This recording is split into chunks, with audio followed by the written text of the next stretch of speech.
সবাইকে অভিনন্দন, শুভেচ্ছা আরেকটি ক্লাসে। তো আজকের আলোচনার বিষয় হবে হিউমিফিকেশনের যে 4 ধরনের যে হিউমিফিকেশন হয় সেটা নিয়ে আলোচনা করা। তো প্রথমেই যেটা আলোচনা করব আর্দ্র ক্রান্তীয় অঞ্চলের humification. Humification of hot wet tropical region. তো আমরা যদি দেখি যে আর্দ্র ক্রান্তীয় অঞ্চলে এই উষ্ণতা এবং বৃষ্টিপাত উভয়ই বেশি, এজন্য কি প্রচুর পরিমাণে গাছপালা হয়। কারণ এখানে সারা বছর যেরকম তাপ থাকে সূর্যে, সেরকম এখানে বৃষ্টিপাতও হয়ে থাকে জানি আমরা।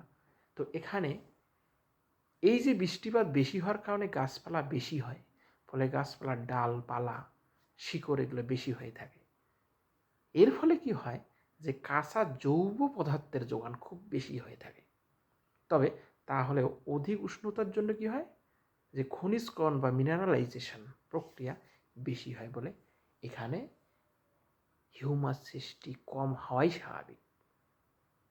যেহেতু খনিজকরণ প্রক্রিয়া বেশি হয় বলে কি হয় এখানে যে হিউমাস সৃষ্টির কি হয় এখানে কম হয় স্বাভাবিক এটা, কারণ এখানে কম হবে খনিজ বেশি হলে। কিন্তু দুই কারণে এই অঞ্চলে স্বাভাবিকের চেয়ে হিউমাসের বেশি হয়। কেন?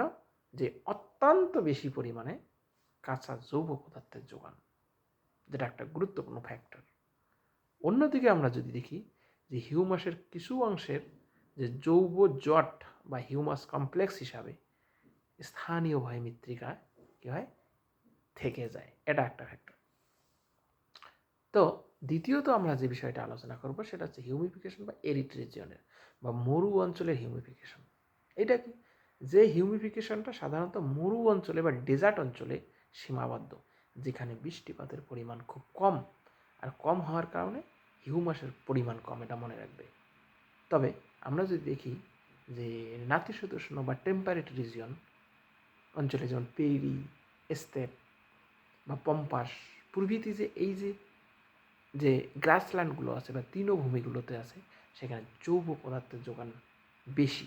আমরা নর্মালি জানি তৃণভূমিতে গাছপালা বা বিভিন্ন ধরনের ওই আগাছা টাইপের পরিমাণ বেশি, ফলে হিউমাসের পরিমাণ উল্লেখযোগ্যভাবে বৃদ্ধি পায় সেখানে, যেহেতু কাঁচা জৈব পদার্থের যোগান বেশি, মনে রাখবে।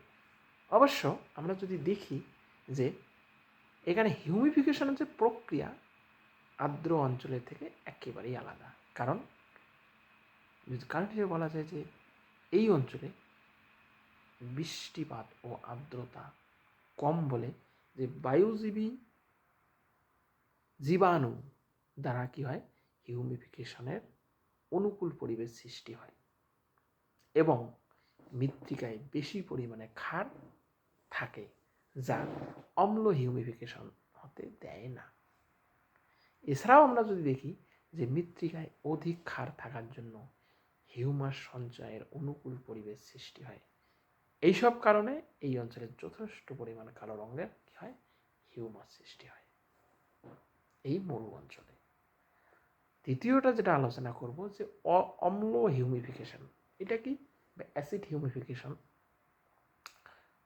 এটা সাধারণত শীত প্রধান বা আর্দ্র জলবায়ু অঞ্চলে, যেখানে বা যেসব অঞ্চলে মৃত্তিকায় চুন জাতীয় পদার্থের পরিমাণ বা পদার্থের অভাব থাকে।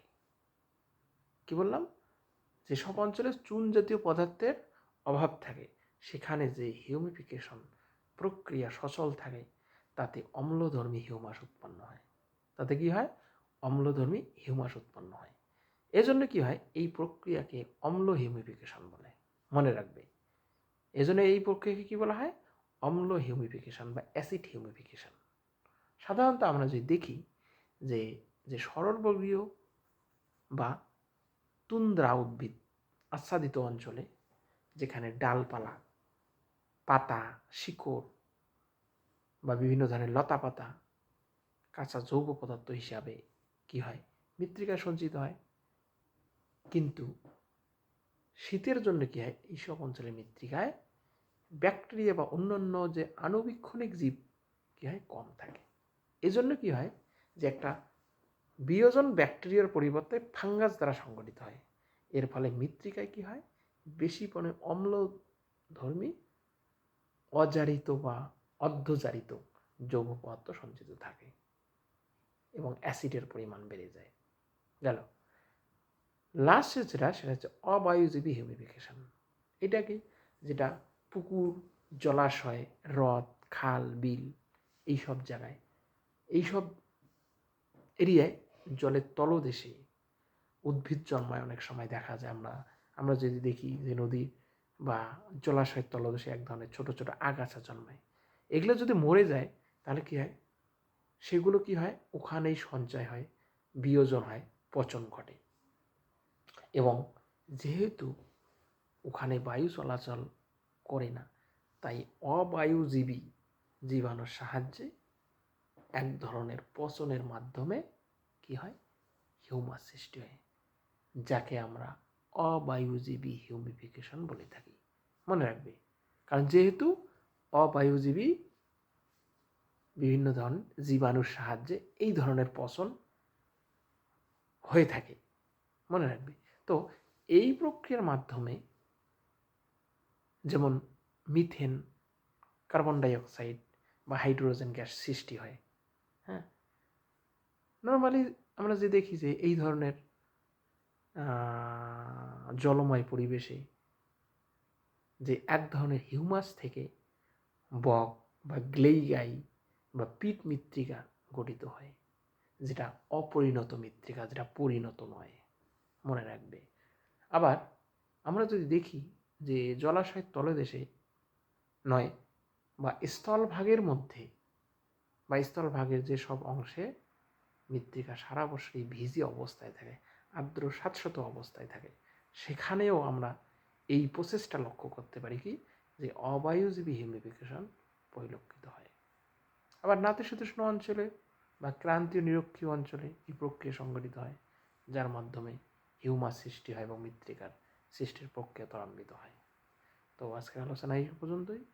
পরবর্তী ক্লাসে আমি আরেকটি বিষয় নিয়ে আলোচনা করব। সবাইকে অনেক অনেক ধন্যবাদ।